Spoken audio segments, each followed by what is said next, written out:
Welcome to Allie's Attic, where you never know what kind of surprises you'll find in my attic. I'm your host, Allie, and today my surprise, well, it's not really a surprise because I've been getting messages all day. I have from Hell's Bells, Paul Quigley. Hi, Paul. Hey Ali, nice to be on your show. Thank you. Yes, well, I'm so glad you're on. I'm serious. I've had emails since Friday. Everybody asking me, when is it going to be up? When is it going to be up? I'm like, okay, it'll be up. It'll be up. Don't worry. So yeah, it's been entertaining to say the least. Now, tell us a bit about yourself. Where are you from? Oh, well, I'm from England. I've been all over England in my many years of being on this planet Earth. I'm currently living in Manchester, which people in Canada and the States, mate, it's in the northwest of England. It's always raining in Manchester, but for many years I lived in London, down in the, well, obviously everyone knows where that is. I lived there for many years, and that's where my musical career began back in the 80s. And that's where Hell's Bells originally began, I would say, really. But at the moment, I'm up in Manchester, and this is home base for me. It's great. There's an airport here, so I can shoot around the world if required. So yeah, that's kind of where I am at the moment, and I am pretty much pushing the solo acoustic thing for me at the moment, pretty much because it's to do with logistics, and I find it very difficult to keep a band together at the moment. It's like herding cats, and so I have decided that I've taken the executive decision to park them over onto the left there until such time as I can bring them back in where we're basically capable and have the finances in place to get the show on the road as a proper project, rather than just trying to pretend to do it in the backs of vans. And it just got silly. I tried it over here a couple of years ago, incredibly difficult, so I just thought bollocks to that. I just thought, no, we're not doing that. I'm going to push the solo career, get an album out of my songs this year, and then we're going to take it from there. That's how we're going to do it. Wow. Okay, so now Hell's Bells was formed in 2004. And this version of it was originally it was formed in '84, but yeah, it has been around a long time. Yeah. Okay. But this version, whether we got it back together, was 2004. Yeah, that's right. Okay. Yeah. So, and you've kept the torch lit. Yes. Since absolutely. Yeah. And now this new band is entirely new. Yeah. And it's been reformatted, mutated, evolved. So it's all brand new now. Who, is it always the same band members with you, or are they always different, or how does that work? Well, they were. I mean, it's like in the old classic sense that they always used to be fixed members, but it's in this post record company era where it's gone online. It's very difficult to keep a stable lineup. I don't know how a lot of bands manage to do it, but I've certainly not managed to do it, where people tend to get either lose interest, or you will lose interest in them, or they don't quite like the way the songs are going. So it's quite fluid at the moment. The couple of guys that I've got who play the drums, live stuff, and the bass player, they're stable, but it's normally me. I'm kind of like Jimi Hendrix, like a three-piece at the moment. So if there's any guitarists that are interested, give us a hit me up, guys, or chicks, or probably guys actually.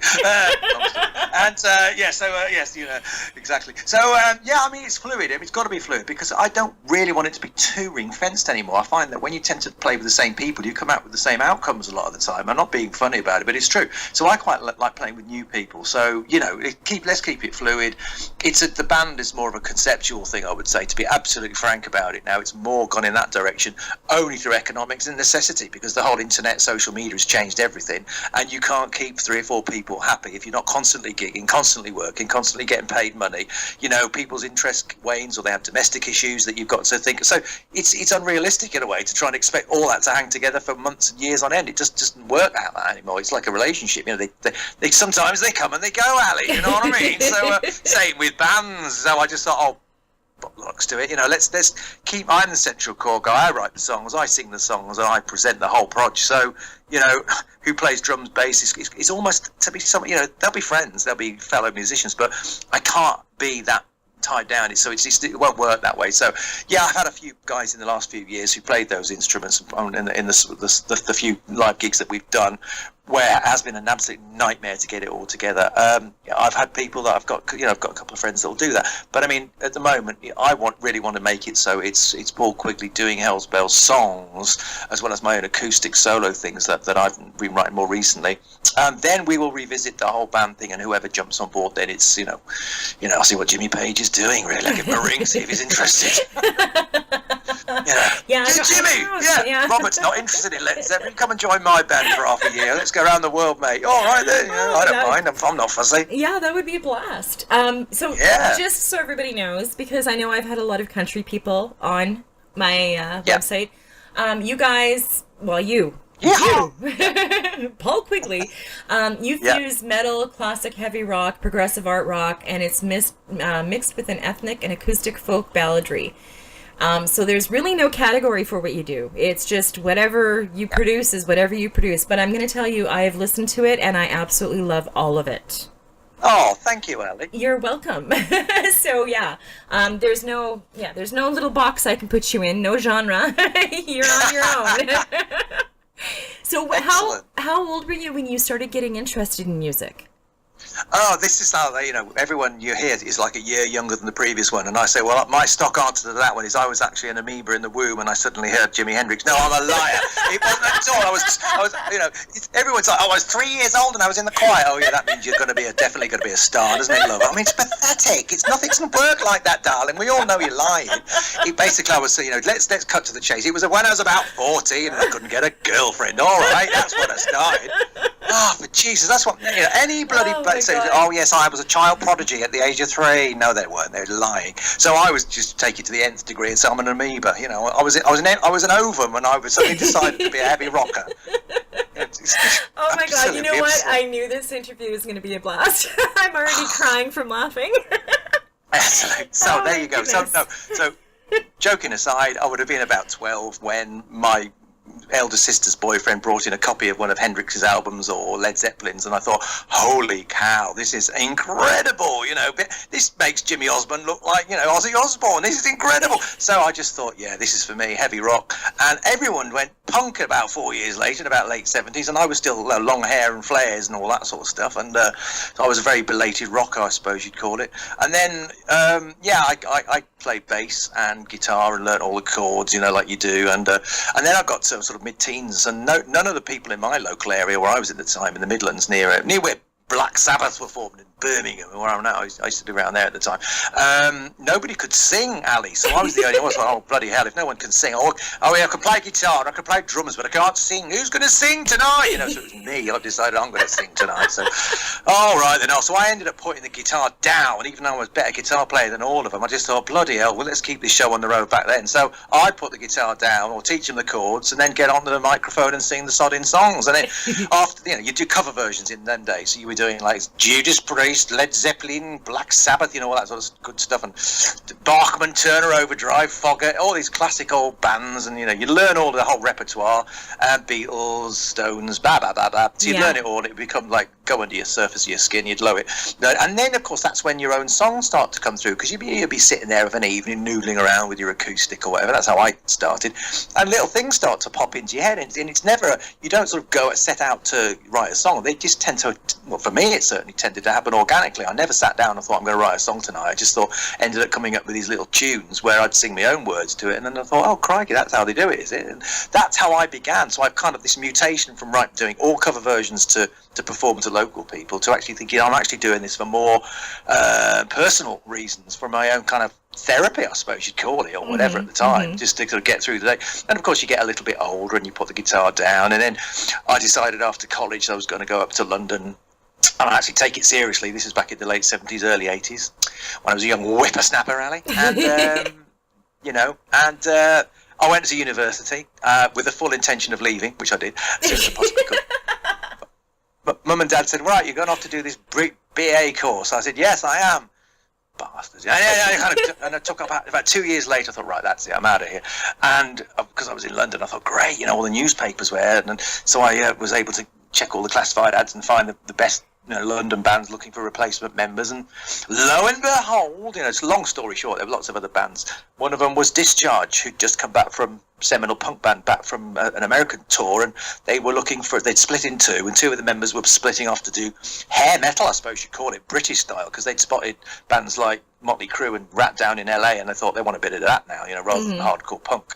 So they came back here and they were looking for somebody who looked a bit like them, peroxide white hair, backcombed hair with hairspray, and I was doing all that sort of shit at the time. Excuse my French, FCC regulations, don't say shit. It's my show, right, you can. Okay, wonderful.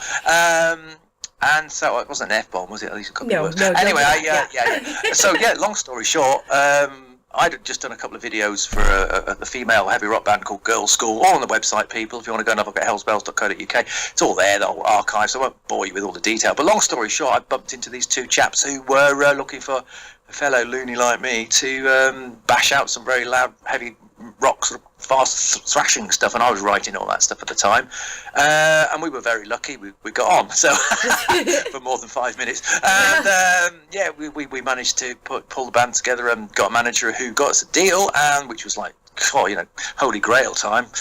We got one and did a single album. Got a lot of interest in Kerrang, all the metal press at the time, and we were incredibly successful for the almost zero budget that we had other than the record label doing the album, etc. So the album came out, 5-star reviews, and then unfortunately, Barricades was one of them. That was the single.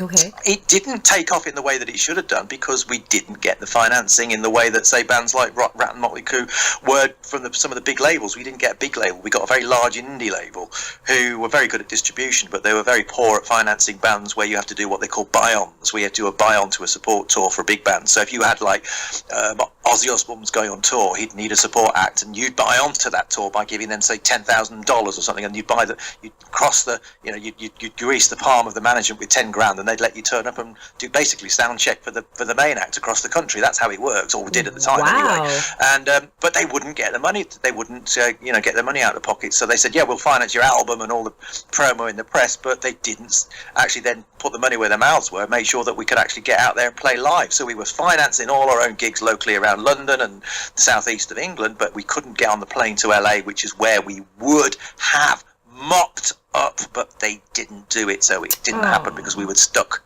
with London, So yeah, that's too bad. I didn't know about that's how it was. Ali, I lost you. Yeah. Are you there? Hello? I think Skype's just broken up. I can hear you. You can't hear me? Oh, I can hear you. You're back. I'm back? Yeah, I'm back. Oh, you've got I don't know where I went. Yeah, do you want to do it? I can hear you clear as bell. I'm like, you went to LA. Oh yeah, okay. So let's do an edit point there. Okay, so we went to LA. So we didn't get to LA when we should have been. In pure marketing terms, that would have been it. We would have been, big time Charlie. But it was more like the small time Charlie because we got stuck in the UK. And what then happened, Ali, was we all started bickering because we knew that we'd missed the moment for that particular, project. And we all started to drift back into Joe jobs to keep the lights on and keep the bills paid. And that's exactly what I did. I drifted out of music completely. I'd always become so disillusioned with the corporate side of it. I thought, that's it, I'm not having anything to do with this. And if I'd only known, 30 years later, I would have probably kept my hand in a little bit longer. I don't know, maybe I wouldn't. I had my own private issues with work and money worries at the time. Had to get a Joe job, so that's kind of they exited music there for about 20 years nearly, really, pretty much. And played just for myself. Yeah, just played for my. Built my own, studio because I was always into recording and stuff. So I actually bought lots of equipment, but it was only ever going to be just for my own personal pleasure, and I bought and built a studio because I loved all the recording side and always did. Even before I started to pick up a guitar, I loved to know how compressors worked and EQs and all of that stuff and channels. I absolutely adored it. What engineers were doing behind the desk. I want to know how they do that, how they put it all together. And I went back to college and did a recording studio course and all that sort of stuff. But it was never ever more than just you'd go to do sort of art photography course or something just for your own love of it. And I did it for that reason. Yeah. But I never thought I'd actually then come back 20 years later and actually be my own producer and engineer as well as the talent in front of the mic, so to speak. And I use that term very loosely, very subjective. So that's kind of how it is. It's pretty much it's the same in a lot of industries now. You've got to be a jack of all trades. You can't just do one because either because we haven't got big budgets. None of us have got big budgets in any of the media now. A lot of those marketing budgets are dried up, and they certainly dried up with us. So that's kind of like how it is in the reality of it. Now, there's a whole other strand of the story, which is like the songwriting, and that really is where I'm focusing all my mental attention these days, is to write good songs. There's all this whole backstory that I've just described about what goes on in the shenanigans in the back of it. That has to be addressed, but it's not what it's about. I don't do it for that. That's the last of my Yeah, at least that's like a necessary evil. The truth of it is that it's all about the songs. You know, it's got to be about the songs. Otherwise, I wouldn't do it at all. I would just not do it. I wouldn't even bother to be talking to you, wasting your time, because it's not about. It's about hopefully, it's about resonating with people, about the all experiences that we all go through, one stage or another. We've all been there. You know, life isn't a bed of roses. But then again, there are some very high points in our life and low points. And I want to kind of document that as best I can from my own view. And if it resonates with, you know, all of us and we all get something out of it, that to me, it's job done. You know, I've done my bit for humanity, and I'll check out a Happy Man. Really, it's as simple as that. It's not about money. It's only enough money to keep the show on the road, because beyond that, no pockets on shrouds. You don't take any of it with you. So bullshit to that, Ali, basically. Yeah, well, and that's what I tell a lot of the people they don't get, the listeners. All these bands, I'm glad you came back after 20 years, by the way, but all these bands that, you know, are struggling, they all have day jobs. Like, I mean, they're not, they have to put food on the table, and they, you know, some of them have families, and, you know, it's not as easy as everybody thinks it is. But you have to have the passion, definitely, like you said, and it has to be about the passion. Because you're not going to become an overnight success. You know what I mean? It's not going to happen. I mean, sometimes it does, but not very often. Well, I mean, if you think about when you say overnight success as well, what does that actually mean? It means, like, people assume it to mean you're on MTV every 5 minutes, that you're on all of the big mainstream media. You can actually have a very lucrative career if, say, for example, you were just a country singer in Nashville and you only ever played 10 bars in Nashville and you're a happy person. To me, that is success. I mean, you don't need to be, you know, dragged around the world from pillar to post for all these people who aren't your real friends, are just, oh, we love you. No, you fucking don't. You know, it's bullshit, isn't it? And we all know it's bullshit. It always was bullshit, but we get suckered into it and we think that their life's better than ours. It's not better than yours. Your life is the best life. Don't ever fucking let anyone tell you different, right? Your life is the best. You know, my life's no better than yours. It's not. It's just different. That's all it is. Exactly. It's just different. And bollocks. Don't believe any of the corporate things. Okay, so one of the things all these ladies have been out, and it's all been ladies, Paul. You're a good looking guy. Not even one man. No, not one man. Not one man. It's all been ladies. And I mean, you're a good looking guy, and you put a good looking bad boy against a motorcycle. Oh my goodness. Hormones go a little crazy. And then to add to that, your voice and your talent is wow. Unbelievable. You're welcome. So, what they kept asking me, because you've been posting it all over Twitter, is he really going to perform a solo song, a solo acoustic song? Oh.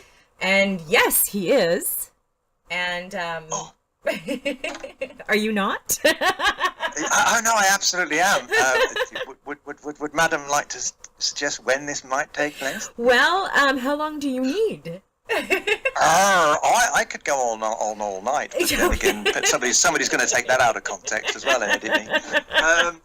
But I mean, no, song-wise, if you wanted to play a recording, I could do it anytime, me. Well, said the actress to the bishop. Oh, okay, I'll do yours. Are you ready for it? I am. Yeah. What are you gonna sing to us? I've got a set of about 20 songs now. Have you got any that you've heard? I can do anything. I mean, I had in mind a song I was going to play, but if you've got one, I've already picked mine that I'm going to put up on my website. Oh. So you get to pick this song, and we've picked another one that's going to be up on my website. This is just going to be in the interview. So whatever song you want to do. All your stuff's good. So don't ask me to pick. I already had a hard enough time picking the first one. Okay. So yeah. Well, let me just do this thing. I've got a bit of you might have to do an edit point here on your software. Let's just give me a quick silence here, because I'm going to have to stick some reverb on for a minute. Hold on. Well, I'll just talk for a little bit then. We don't have to put anything. Okay, you did. Okay, yeah, I will talk for a little bit. So your website is going to be up on my website. Everybody's going to be able to find you. If you want to get Paul's music, Hell's Bells music, you can go anywhere where there is downloadable music and buy it. You can also go to their website. Now, I want to spell their website because there's also another Hell's Bells in the USA that is an AC/DC tribute band, and this is not what this Hell's Bells is. Their website is www.hells, Hells, bells, BELLES, .co.uk. So that's going to be up on my website, so you'll be able to find them. So you're not going to get them confused with the one in the USA that does AC/DC cover. Not that I'm complaining about them, because I love AC/DC, but that's why I love you, Paul, because you remind me of AC/DC. Ooh, thank you, Ali. Welcome. Wow, do you have a reverb going on? This is the Bell Lord. Oh my god, that is ridiculous. I am the god of hellfire, and I bring you. Okay, calm down. Are you ready? Are you ready for some tunage? Yeah, I am ready. Go ahead. Okay, let's see. What song are you going to play? I think I'll play When You Walked Away. Oh, wow. When You Walked Away. And it goes something like this. Echoey, okay. Okay.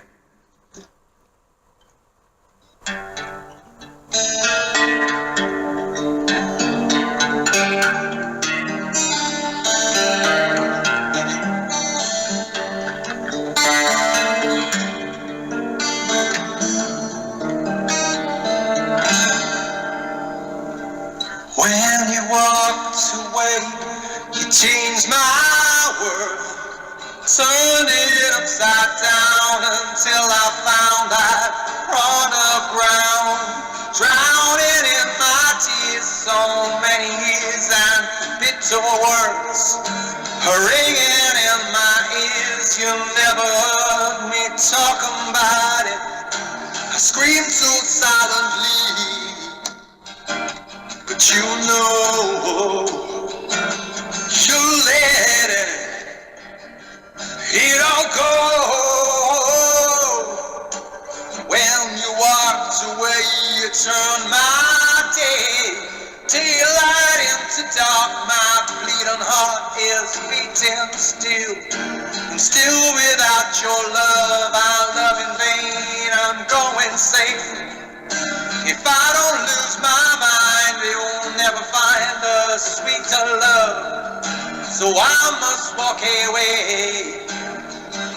But you know you're letting it all go.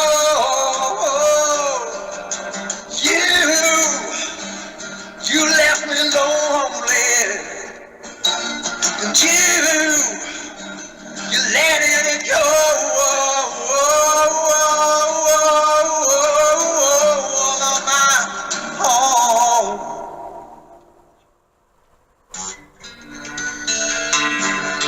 All on my own.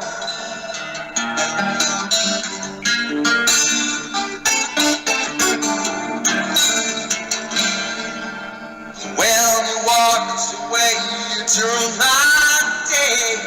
daylight into dark. My beating heart is beating still, still without your love. I love in vain. I'm going insane. If I don't lose my mind, you will never find a sweeter love. So I must walk away. And you know you're letting it all go.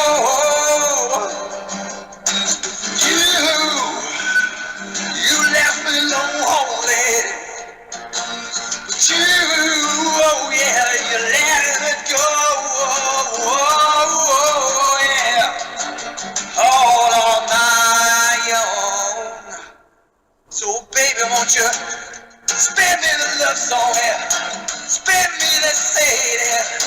Where did our love go now? Did you waste it all away? So where did our love go? Where did I say now? Where did our love go now? Did you waste it all away?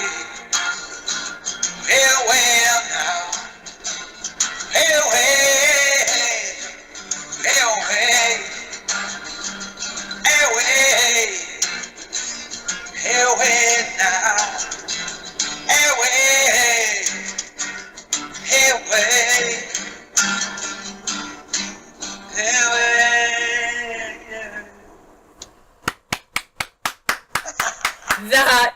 friggin' awesome. Let me take this fucking reverb. You dropped the F-bomb. You told me you weren't going to. Oh, yes, please take the reverb off. That's crazy. Hello, you're back. I'm back in your office now. I'm in your studio. That was awesome. And what was the song called? That was called When You Walked Away, and I realised I went straight into verse 2, people. So, I mean, if you're actually following the lyrics, and I know a lot of the ladies do like to do that, I missed out verse 1. Yes. I went straight to verse 2, and then verse 3, and then did verse 3 again. I thought, what? Well, there you go, I'm a human, okay? Yeah, exactly. It sounded awesome. Like, it rocked. Like, don't worry about it. Thank you, baby. Yeah. Thank you. Okay, so, I want you, if something huge happens, if you get signed again, you get your band again, whatever happens. The door is always open. You've got me on Twitter. Thank you. I've got you on Twitter. So yeah, you can come back on anytime. Or just if you've got some new songs and you want to do what you just did, by all means, I'm not going to complain. It was like you were singing to me, Paul. I am singing to, well, I'm singing to everybody who, we've all been, this is the thing about these songs, is that it is about, think of your best 5 songs ever, for mine, it's things like Don McLean, Vincent. I mean, these songs, they're just like, they're timeless, and I just adore them, and if I can actually ever get anywhere close to writing one of those songs, Ali, that's kind of why I'm doing it in some ways, is that just to be part of the pantheon of beautiful music that humanity's created, I would love to get as close. I'll probably never get anywhere near it, but I will die trying, this is the whole point of it. It is a passion. Yeah.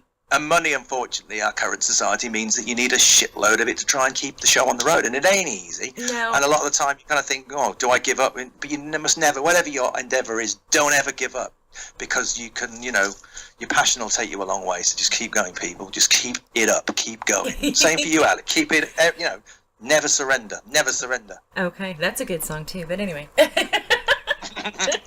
Yeah. All right, so, besides that song, which is awesome, and you saying that you don't think one of your songs, I believe one of your songs, I mean, we hear Don McLean, American Pie, and we, it takes us all back, and I think one of your songs is going to do that too, because you've got this sound, like you just proved to us, that is amazing, and I'm so humbled that you came on my show and you did that. First person that ever did a solo acoustic song on my show. Yeah. Very first. So there you go. You were my first, Paul. It's an honor. It's a pleasure and an honor. Okay, so I just explained to everybody about Hell's Bells and how to find you, and that your website will be online and blah blah blah, and where to buy your music while you were getting all ready. So what songs are we going to hear from you today? I picked one. So tell me what song you picked. Well, the one I chose, I'll let you introduce the one you chose. I chose I think the real first song I ever think where I actually thought, I've kind of not nailed it. Maybe that's a bit sort of, but I've really started to scratch the surface of how this thing works. And it's a song, you can get it on iTunes, people. It's called Gone But Not Forgotten. And I really like it. And then the funny thing is that it actually was born from a bereavement, and of course we've all been through bereavements, and I had a close bereavement in my small world, and it kind of set me off to sit down and kind of document it in a way where it was almost like a lament, I suppose. What it is, it's a lament for a lost friend. That's what it is. That's exactly what that song's about. If you look at the lyrics for me and the lyrical content, and hopefully the way I delivered it, and it's just when you deliver a song like that, you open a mic up, and it's like it's different every time. You know what it's like as a radio voiceover. Yeah. Every time you open your mouth, it's different because your vocal cords are slightly different each day. And unfortunately, in some ways, I managed to capture a certain emotion, I think, on that day where I've listened to it back and I just thought, I could probably technically do a better performance like Robert Plant, go a bit higher on a certain point, but I don't think it would actually change the actual sentiment or the feel of the song. So I've never touched it, and that's been there for about 6 or 7 years. I've never re-recorded it, and it's almost like you don't tamper with things sometimes. You just leave them as they are and don't muck about with it. Yeah.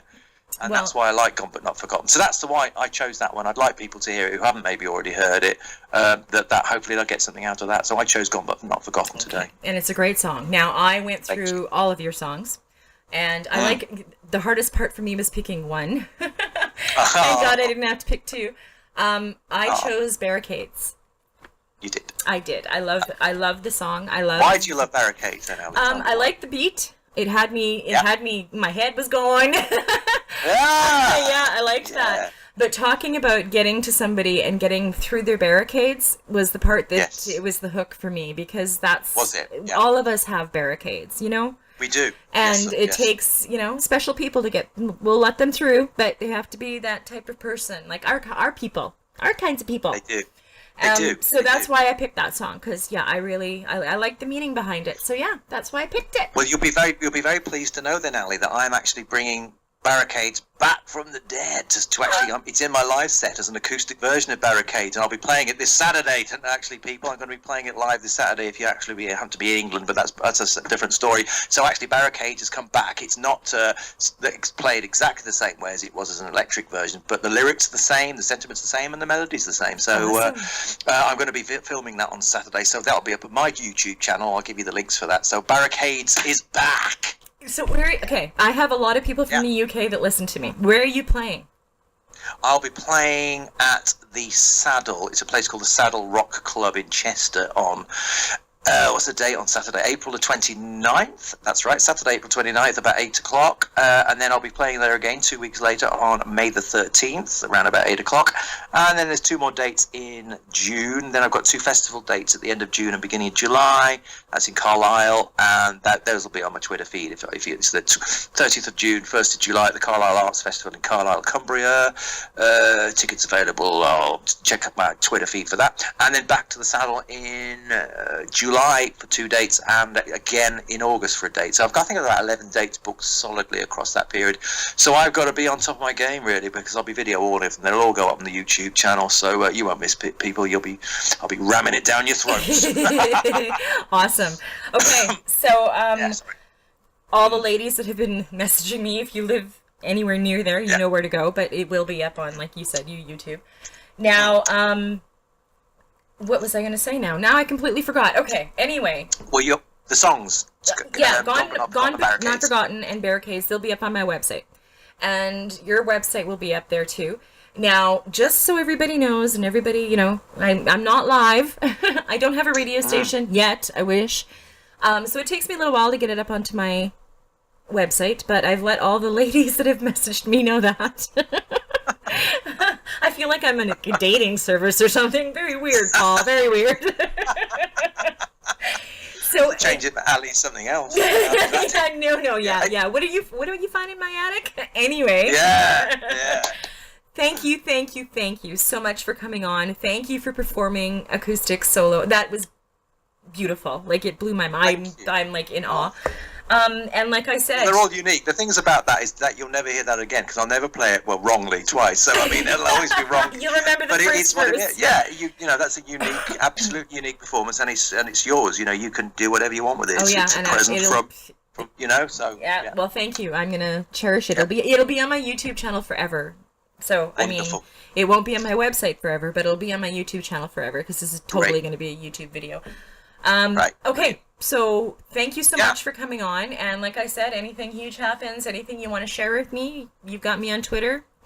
Knock on my door, and we'll come back on, and maybe you can sing for us again. I certainly will. I'd look forward to it very much. And thank you for having me on today, Ali. It's a great show, and I will be making sure that with Ali's Attic, the brand name gets out there. And any sponsors out there, if you would like to sponsor Ali, she could certainly do with the pennies to keep the show on the road, people. So if you know of a wonderful Canadian woman who's doing a fantastic job to support independent music around the world, please get in touch with Ali's_Attic1, I think you are, is it not? Yes, thank you. That was very kind. Okay, well, and thank you for joining me on Ali's Attic. Keep checking my website, because you never know what kind of surprise you'll find in my attic. I don't know if we're going to find another one like that. Cheers.